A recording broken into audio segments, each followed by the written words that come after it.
ନମସ୍କାର। ଆପଣମାନେ ଜାଣିଥିବେ ଓଡ଼ିଶାର ମଉଡ଼ମଣି ଜଗତର ନାଥ ଜଗନ୍ନାଥଙ୍କ ପୁରୁଷୋତ୍ତମ କ୍ଷେତ୍ରର ଅନ୍ୟ ନାମ ଶ୍ରୀକ୍ଷେତ୍ର। ସେମିତି କେନ୍ଦ୍ରାପଡ଼ାର ମଧ୍ୟ ଅନ୍ୟ ନାମ ତୁଳସୀ କ୍ଷେତ୍ର।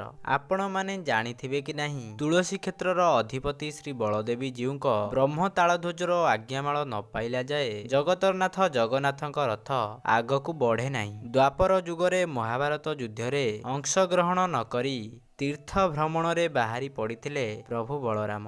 ଦୁର୍ଦାନ୍ତ ଅତ୍ୟାଚାରୀ ରାକ୍ଷସ କନ୍ଦରାସୁର ଏବଂ ତାର ମନ୍ତ୍ରୀ ମଧୁକଟକୁ ହଳ ମୁଷଳ ଆୟୁଧରେ ହତ୍ୟା କରିଥିଲେ। ଏହି କନ୍ଦରାସୁରର ଶରୀର ଯେଉଁଠାରେ ପଡ଼ିଥିଲା ସେହି ସ୍ଥାନର ନାମ କନ୍ଦରପାଡ଼ି ହୋଇଥିଲା। କାଳକ୍ରମେ ତାହାକୁ କେନ୍ଦ୍ରାପଡ଼ା ଭାବରେ ଜଣାଗଲା। ଆପଣ ଜାଣି ଆଶ୍ଚର୍ଯ୍ୟ ହେବେ ଶ୍ରୀ ବଳଦେବ ଜୀଉଙ୍କ ରଥ ପୃଥିବୀରେ ସର୍ବୋଚ୍ଚ ଓ ସର୍ବବୃହତ୍ତମ ରଥ, ଯାହାର ନାମ ବ୍ରହ୍ମ ତାଳଧ୍ୱଜ ବୋଲି ରଖାଯାଇଛି ଏବଂ ତାଙ୍କ ନିବାସ ସ୍ଥଳୀକୁ ବ୍ରହ୍ମକ୍ଷେତ୍ର ବୋଲି କୁହାଯାଏ।